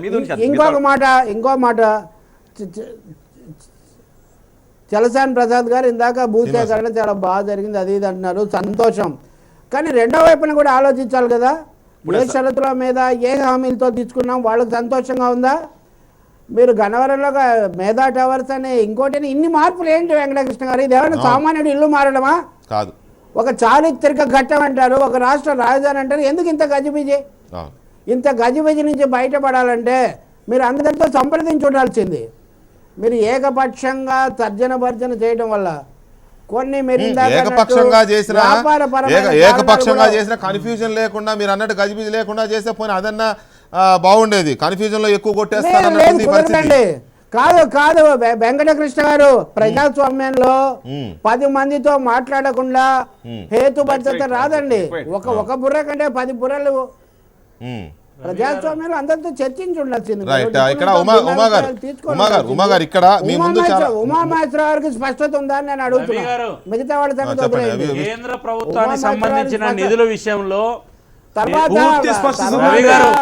మన మిత్రుడు బీజేపీ నాయకులు మీకు సింగిల్ పాయింట్ ఎజెండా ఉంటుంది రవి గారు. ఏంటంటే ఎంతసేపు ఉన్నా కూడా ఈ రాష్ట్రానికి కేంద్ర ప్రభుత్వం మంచి చేసినటువంటి విషయాల్లో నాకు తెలిసి మీ జీవితంలో ఎప్పుడు కూడా బీజేపీ కానీ లేదా కేంద్ర ప్రభుత్వాన్ని కానీ లేదా ఈ విషయంలో మంచి చేసింది, ఈ విషయంలో ఇంకా చేయాల్సిన రాలేదు. అయినా సంతోషం. ఎందుకంటే ఒక్క నిమిషం రవి గారు వినండి, కేంద్ర ప్రభుత్వం రాష్ట్ర ప్రభుత్వానికి సంబంధించినటువంటి నిధుల విషయంలో నిధుల వ్యవహారంలో రాష్ట్ర ప్రభుత్వానికి సంబంధించిన అధికారులు కానీ లేదా ప్రభుత్వం కానీ చాలా చక్కగా మా కేంద్ర ప్రభుత్వం సహకారం అందిస్తుందని చెప్తుంది. రాజధాని నిర్మాణానికి సంబంధించిన విషయంలో కూడా ఇప్పటిదాకా మీరు చేసినటువంటి ఒక్క నిమిషం వినండి, ఒక్క నిమిషం అమర్ గారు, రవి గారు ఒక్క నిమిషం. మీరు ఎంతసేపు ఉన్నా కూడా ఒక సమస్యను ఉత్పన్నం చేసి ఆ సమస్యలో ఉన్నటువంటి లోపాలను మాత్రమే ఎతికే ప్రయత్నం చేస్తారు తప్ప ఒక సద్విమర్శ లేదా ఇప్పటిదాకా వినలేదు. అయినా సంతోషం. మేము గుర్తు చేసేది ఏంటంటే రాష్ట్ర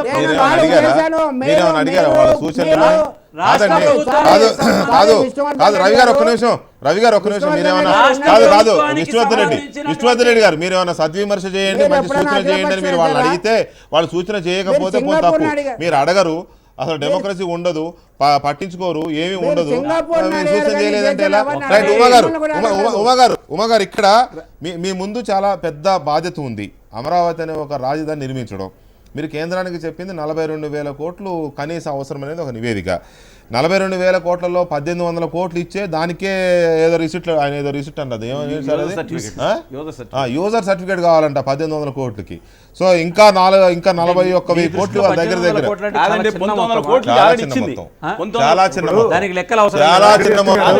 చాలా చిన్న మొత్తం. ఎంగిలి చేత్తో ఇసిరేసినంత కూడా కాదు. ఒక రాష్ట్రానికి విడగొట్టిన రాష్ట్రానికి విడగొట్టిన ఒక రాష్ట్రానికి ప్రధానమంత్రి హోదాలో ప్రత్యేక హోదా కల్పిస్తామని చెప్పిన రాష్ట్రానికి, కనీసం జీతభత్యాలు కూడా ఇవ్వలేని రాష్ట్రానికి, రెవెన్యూ లోటున్న రాష్ట్రానికి, ఇన్ని కష్టాలు పడుతున్న రాష్ట్రానికి మీరు ఇచ్చిన 1800 కోట్లు భోజనం చేసిన తర్వాత ఎంగిలి చేయి విసిరినంత కూడా కాదు. ఏదో పెద్ద గొప్పగా చెప్తున్నారు 1800 కోట్లు ఏం 1800 కోట్లు ఇస్తారండి లెక్కలు. మీరేమన్నా చిల్లర కొట్టు నడుపుతున్నారా, కిరాణా కొట్టు నడుపుతున్నారా? మీరు కిరాణా కొట్టు నడుపుతున్నారా? కిరాణా కొట్టు కలిసి పద్దులు రాసుకోండి, అంతేగాని లెక్క చెప్తే లెక్క చెప్తే మిగతా ఇస్తారా? ఉమాగారు ఇక్కడ మీకు లెక్కలు ఇచ్చారు. పోలవరానికి మీరు ఇవ్వకుండానే పెట్టారు కదండి. పోలవరానికి మీరు ఇవ్వకుండానే 1900 కోట్ల రూపాయలు ఖర్చు పెట్టారు రాష్ట్ర ప్రభుత్వం. మీరు ఇచ్చింది 100 కోట్లు. మీరు ఇచ్చింది 2 బడ్జెట్ లో 300 కోట్లు ఇచ్చారు. మీరు అవును సార్, 2 బడ్జెట్ లో 300 కోట్లు ఇచ్చారు సార్. 2 బడ్జెట్ లో 300 కోట్లు, పోనీ 350 కోట్లు ఇచ్చారండి. రాష్ట్ర ప్రభుత్వం ఆల్రెడీ 1950 కోట్లు ఖర్చు పెట్టింది. మరి చేయండి. ఇక్కడ మీరు ఆంధ్రప్రదేశ్ కు చెందిన నాయకుడా, బీజేపీ నాయకుడిగా మాట్లాడితే నాకు అర్థం కావట్లేదు. కానీ ముందా లెక్కలు చెప్పండి. ఒక్క నిమిషం సార్. కేంద్ర ప్రభుత్వం ఖర్చు పెట్టేటువంటి డబ్బులు ఇచ్చేదానికి ఖర్చు పెట్టమని అడిగేటువంటి హక్కు మేము తయారు చేసిన సిస్టమ్ కాదు. 58 ఏళ్ల ఈ దేశంలో ఏ ప్రభుత్వమైనా అడుగుతుంది అది. సార్ ముందు మీరు ఇస్తానని ఇవ్వండి సార్. మీరు ఇస్తానని ఇవ్వండి సార్. ఇంత మట్టి ఇంత నీరు తీసుకొచ్చి ఇవ్వాలనుకుంటున్నారు మీరు. రాష్ట్ర ప్రభుత్వాలకు నిధులు ఇచ్చేటువంటి ఆరోగ్య సభ పెట్టి ఈ రాష్ట్రానికి భారతీయ జనతా పార్టీ ప్రభుత్వం నరేంద్ర మోడీ గారు ప్రధానమంత్రి అయిన తర్వాత 19 మాసాల్లో ఎంత డబ్బులు ఇచ్చినా అనేది మేము రాష్ట్ర ప్రజలకు చెప్పడానికి బజార్లోకి వచ్చి బహిరంగ సభ పెడుతున్నాం. 80,000 కోట్ల రూపాయలు లెక్క చెప్పడానికి రాజకీయ రంగంలోకి దూకుతున్నారన్నమాట. తెలుగుదేశం పార్టీ వ్యతిరేకంగా రాజకీయ క్షేత్రం రెడీ అవుతుందన్నమాట. తెలుగుదేశం బీజేపీ ప్రభుత్వం చక్కగా పరిపాలన చేస్తుంది, మాకు ఎటువంటి ఇబ్బంది లేదు. ఇబ్బంది అంతా వచ్చింది ఏంటంటే కొంతమందికి మాత్రమే. మాకు అదే కదా మీ ఆరోపణ. నాకు రవి గారికి మాకే ఇబ్బంది అనమాట. మీరు మాత్రం రాష్ట్ర ప్రభుత్వానికి ఇవ్వాల్సిన నిధులు ఇవ్వకుండా, ఒక్క నిమిషం అడిగినివ్వండి. మీరు మాత్రం రాష్ట్ర ప్రభుత్వానికి ఇవ్వాల్సిన నిధులు ఇవ్వకుండా ఆ ముఖ్యమంత్రి ఏమో పాపం కాలుకి బలపం కట్టుకొని ఇప్పటికీ 2 సంవత్సరాలు 20 నెలల్లో 29 రోజులు 29 ట్రిప్పులు 60 రోజులు ఆయన ఢిల్లీలో గడిపింది. కేవలం నిధుల కోసమో, ప్రత్యేక ప్యాకేజీ కోసమో, లేకపోతే ఇంకో దానికోసమో 60 రోజులు అంటే 20 నెలల్లో 2 మాసాలు ఆయన ఢిల్లీలోనే గడిపాడు. మీ చుట్టూ చక్కర్లు కొడుతూ ముఖ్యమంత్రి స్పష్టంగా చెప్పాడు ఈ రాష్ట్రానికి ఆయన ఏం చెప్తాడు, బయటికి చెప్పలేని పరిస్థితి. అక్కడికి ఒకసారి చంద్రబాబు నాయుడు గారు ఏమన్నారు, నా కాళ్ళు రెక్కలు విరిచేశారు, ఏం చేయగలను నేను అనే మాట ఆవేదన నుంచి బయటకు వచ్చేసింది. 10 సందర్భాల్లో పొగిడి ఒక సందర్భంలో మాట్లాడిన అంశమే మీకు గుర్తొస్తుంది తప్ప 10 సందర్భాల్లో కేంద్ర పొగడ్తలో బాధ ఉంది సార్. బయటికి నవ్వడమే లోపల ఎంత ఇదవుతుందో జనానికి అర్థమవుతుంది. రైట్ ఉమాగారు, మీ దగ్గర మీకు 42,000 కోట్లు అయితే తప్ప మీరు అసలు అనుకున్న రాజధాని, అది కూడా మీరు గ్రాఫిక్స్ లో చూపించిన రాజధాని కాదు, ఆ సెక్రటేరియట్, ఆ అసెంబ్లీ, ఇవి ఇమీడియట్ గా చేసుకోవాల్సిన వాటికే మీకు 42,000 కోట్లు కావాలి. ఔటర్ రింగ్ రోడ్ అనో లేదా ఇంటర్నల్ రోడ్స్ అనో వీటికే. అవి ఇవ్వకుండా ఈ 1800 కోట్లకి ఇంత రాతాంతం జరుగుతుంటే, ఒకవైపు పోలవరం మీరు ఇచ్చిన హామీ ఉంది 4 ఏళ్లలో పూర్తి చేస్తామని, ఒకవైపు పట్టిసీమ ఇంకా పూర్తి స్థాయిలో ఇట్లాంటి చాలా ఖర్చులు ఉన్నాయి మీకు. వీళ్ళు ఈ రకంగా లెక్కలు అడుగుతుంటే మీరు తాత్కాలిక రాజధానిని ఇప్పుడు పెట్టారు, రేపొద్దున ఇంకేం పెట్టాల్సి వస్తుందో అసలు రాజధాని లేకుండా. కేంద్రం నుంచి మీరేం చేసుకోలేకపోతున్నారా? ఇప్పుడు ఒకటండి వెంకటేష్ గారు సార్, ఒక కేంద్ర ప్రభుత్వం ఒక రాష్ట్ర ప్రభుత్వానికి నిధులు ఇచ్చినప్పుడు ఏ హెడ్ కింద ఇచ్చిందో ఆ హెడ్ కింద సమాధానం చెప్పాల్సిన అవసరం రాష్ట్ర ప్రభుత్వానికి ఉంటుంది తప్పితే, అదే మిగతాటువంటి జాతీయ పార్టీ నాయకులను, అంతర్జాతీయ పార్టీ నాయకులను, రాష్ట్ర పార్టీ నాయకులను వాళ్ళకు ఉండదు. అది ఖచ్చితంగా కేంద్రం ఏ విధంగా ఏ హెడ్ కింద నిధులు ఇచ్చిందో ఆ సిఐజీ కానీ దానికి ఇక్కడ ఉన్నటువంటి ఫైనాన్స్ డిపార్ట్మెంట్ కానీ తప్పనిసరిగా జవాబు చెప్పాల్సిన బాధ్యత ఉంటుంది. అది జవాబు చెప్తాం, అది వేరు. కానీ ఇక్కడ విష్ణువర్ధన్ రెడ్డి గారు కూడా మీరు నన్ను అభినందించి నేను మిమ్మల్ని అభినందించటం, లేదంటే మనం అభినందించుకోవటం కాకుండా ప్రజలు చూస్తూ ఉన్నారు. ఇక్కడ మనం ఇవాళ 80,000 కోట్లు అంటా ఉన్నారు. ఆ 80,000 కోట్లు భారతదేశంలో 43% డెఫినిషన్ ప్రకారం చాలా రాష్ట్రాలకి చాలా కార్యక్రమాలకి వచ్చి ఉంటాయి. అది కూడా అదొక అంశం కూడా పరిగణించాలి. ఇవాళ రాష్ట్రంలోని ఆర్థిక పరిస్థితులు ఎలా ఉన్నాయి, జీతాలు కూడా ఇవ్వలేనటువంటి పరిస్థితుల్లో మనం కొన్ని ఇబ్బందులు ఎదుర్కొంటా ఉన్నాం.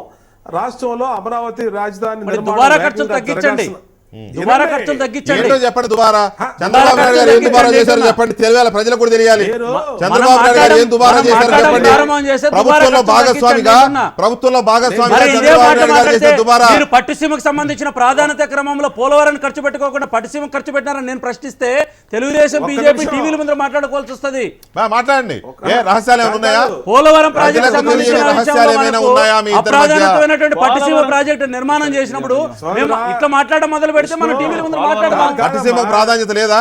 కాదు. పట్టిసీమకు వాళ్ళు ఒక్క నిమిషం సార్, కాదు. ఉమా గారు ఒక్క నిమిషం. ఒక్క నిమిషం. పట్టిసీమకు బీజేపీ వ్యతిరేకమా? పట్టిసీమకు కాదండి. ప్రభుత్వంలో భాగస్వామిగా ఉన్న బీజేపీ వ్యతిరేకమా? పారదర్శకంగా నిర్మాణం చేయనటువంటి పట్టిసీమకు వ్యతిరేకం. పట్టిసీమకు పారదర్శకంగా నిర్మాణం చేయని పట్టిసీమకు వ్యతిరేకం. పారదర్శకంగా అవినీతి జరిగిందా? మరి మీరు నన్ను అడిగినటువంటి ప్రశ్న నేను సమాధానం చెప్తున్నా. అవినీతి జరిగిందా లేదనేది పట్టిసీమకు రాష్ట్ర ప్రభుత్వం పారదర్శకంగా సంబంధించిన జరగని శాఖలు చెప్పాలి. పారదర్శకంగా రాష్ట్ర జరగని ప్రభుత్వంలో పట్టిసీమకు చాలా వ్యతిరేకం శాఖలు అన్నారు. ఉంటాయి. ఇరిగేషన్ శాఖ పారదర్శకత జరగాలి. లేదు అంటే పట్టిసీమలో అవినీతి జరిగిందని ఒప్పుకుంటుందా వెంకటకృష్ణ బీజేపీ? గారు, నా లెక్క బీజేపీ ఏంటంటే- ఒప్పుకుంటుందా? నా లెక్క ఏంటంటే- బీజేపీ ఒప్పుకుంటుందా నా లెక్క- పట్టిసీమలో అవినీతి జరిగిందని? ప్రశ్న అడిగిన నన్ను ఆన్సర్ చెప్పనియండి. ఆ.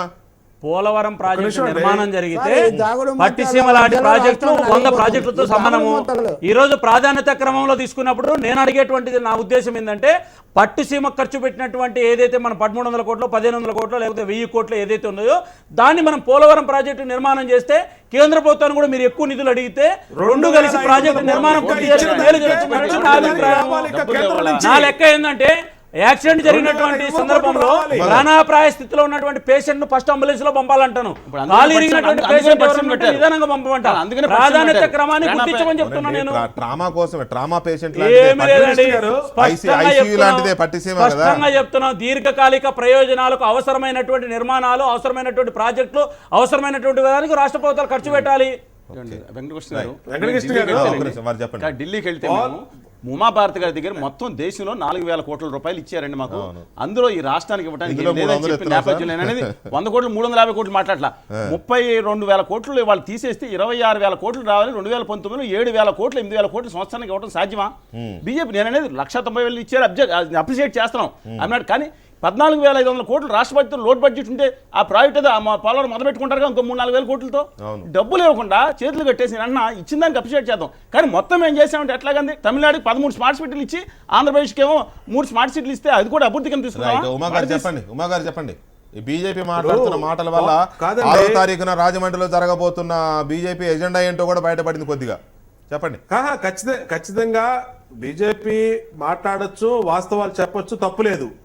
మేమే అంటున్నామంటే మా సోదరుడు విష్ణు మాట్లాడుతూ ఉన్నాడు 2,500 కోట్ల వరకు పోలవరం ప్రాజెక్టుకి వాళ్ళ ఆంధ్రప్రదేశ్ ఖర్చు పెట్టిన నిధులు ఇంకా రిలీజ్ కావాల్సి ఉంది కేంద్రం నుంచి.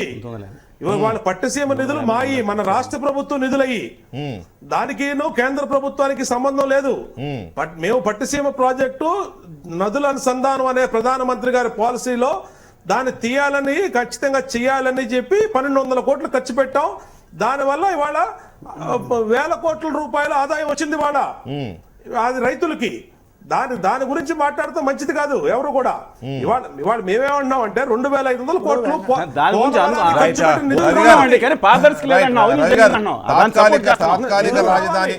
తాత్కాలిక రాజధాని దగ్గర నిర్మాణం దగ్గర ఒక్క నిమిషం రవి గారు, తాత్కాలిక రాజధాని నిర్మాణం దగ్గర మొదలైన మన చర్చ ఎక్కడికి వెళ్ళిందంటే ఇక అవినీతి, పారదర్శకత లేకపోవడం, ఇప్పటివరకే జరుగుతున్న వాటి మీద బీజేపీ తెలుగుదేశం మధ్య అపనమ్మకం. ముగించండి. రాజధాని తాత్కాలికం కావచ్చు, కానీ వీళ్ళ రాజకీయ ప్రయోజనాలు, వాటి కోసం సాగుతున్న వైరుధ్యాలు శాశ్వతం. కేంద్రం ఇవ్వదు, రాష్ట్రం గట్టిగా అడగదు, ఈ ఒకరినొకరు కవరప్ చేసుకుంటారు, మళ్ళీ ఫ్లేర్ అప్ చేస్తుంటారు. ఈ మధ్యలో ఈ విభజిత రాష్ట్రం నలిగిపోతుంది. ఇది చాలా స్పష్టం. ఇప్పుడు కేంద్రం కూడా స్పష్టత ఇవ్వాలి, రాష్ట్రం కూడా స్పష్టత ఇవ్వాలి. కనీసం ఇప్పటికైనా రాజధాని నిర్మాణానికి సంబంధించి దశల వారీ ప్రణాళిక ప్రజల ముందు ఉంచాల్సిన అవసరం ఉంది.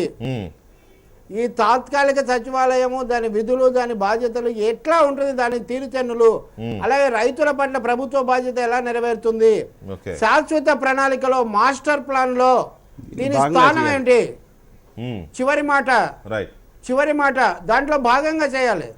ఇంతమంది అద్భుతమైంది, అందరూ ఎగబడుతున్నారు, అందరూ మనకే చూస్తున్నారంటే ఇద్దరు తప్ప బిడ్డర్లు ఎందుకు రాలేదు? ఇద్దరు బిడ్డర్లు మాత్రమే ఎందుకు వచ్చారు? అంటే రాకుండా చేస్తున్నామా? ఇక్కడ అంత సరుకు లేదా? లేకపోతే దీన్ని ఏ విధంగా అవసరమైన వాళ్ళు మాత్రమే వస్తున్నారా? ఎట్లా వస్తాయి? రైట్ వస్తున్నారా? రైట్ ఏం జరుగుతుంది? ఇది కూడా ఆలోచించాల్సిన అవసరం రైట్ ఉంది. తాత్కాలిక కాబట్టి రాజధాని దాపరికం లేని నిర్మాణం స్వచ్ఛమైన తాత్కాలిక రాజధాని నిర్మాణం, దాని చుట్టూ తిరుగుతున్న చర్చ, శాశ్వత రాజధాని ఎప్పుడు నిర్మాణం అవుతుంది, ఎప్పుడు అది మొదలవుతుంది, ఈ అంశాల మీద మనం చూసిన చర్చ ఒక ఎత్తు అయితే ప్రజలు ఎలా స్పందిస్తున్నారో ఒకసారి వాట్సాప్ రియాక్షన్స్లో చూద్దాం. రాబోయే 3 సంవత్సరాల్లో తప్పకుండా ఏపీ కోర్ రాజధానిని నిర్మాణం చేసి వదలవచ్చును. తప్పకుండా ఇక్కడ శ్రమ మన దగ్గర ఉన్నప్పుడు శ్రమని ఆయుధం అయితే విజయంని బానిస అవుతుంది. కాబట్టి ఇక్కడ జనసేన కానివ్వండి, వైఎస్ఆర్ జగన్ పార్టీ కానివ్వండి, టీడీపీ పార్టీ కానివ్వండి, ఈ పార్టీ 3 పార్టీలు కలిసి కూడా ఆ జనాలతో ఒప్పించిన తర్వాత రాజధాని నిర్మాణం చేస్తే తప్పకుండా మన ప్రజలంతా కూడా రాజధాని నిర్మాణం ఎప్పుడైతే ఉంటుందో మన యొక్క కార్యకలాపాలన్నీ కూడా సులభంగా అవుతుందని చెప్పేసి ఆశిస్తూ ఆంధ్రప్రదేశ్ ప్రభుత్వం తీసుకున్న కొత్త నిర్ణయం 201 కోట్లతోటి కొత్త సెక్రటేరియట్ ఈరోజు శంకుస్థాపన చేయడం జరిగింది. ఆంధ్రప్రదేశ్ ప్రభుత్వం తీసుకున్న నిర్ణయం స్వాగతించవద్దా అనేది ఆ ప్రభుత్వం నిర్ణయించుకోవాలి. 201 కోట్లు అనేది చాలా పెద్ద అమౌంట్. అండ్ 10 ఏళ్ళ వరకు కూడా హైదరాబాద్ను కంబైన్డ్ క్యాపిటల్ సిటీగా ఉండే అవకాశం ఉంది. కాబట్టి ఇది ఒకటి వేస్ట్ అని అనుకుంటున్నాను. ఈరోజు కడుతున్న బిల్డింగ్ మనం వేరే దగ్గర అద్దెకి తీసుకుంటే దాని కాస్ట్ ఎంత అవుతుంది, దీని కాస్ట్ ఎంత అవుతుంది. ఇప్పుడు ఇది తీసుకోకపోతే మనం ఇంకో దగ్గర అద్దెకి తీసుకోవాలి. సో దానికైనా ఖర్చు పెట్టాలి. ఎక్కడో చోట మొదలు పెడుతున్నాం. ఇప్పుడు బిల్డింగ్ అనేది వేస్ట్ అవ్వదు, డబ్బులు వేస్ట్ అవ్వదు. జస్ట్ ఇక్కడ జరుగుతున్న మిస్టేక్ వల్ల తాత్కాలికం అనే పదం వాడకుండా తాత్కాలిక సచివాలయం అంటే బాగుంటుందేమో.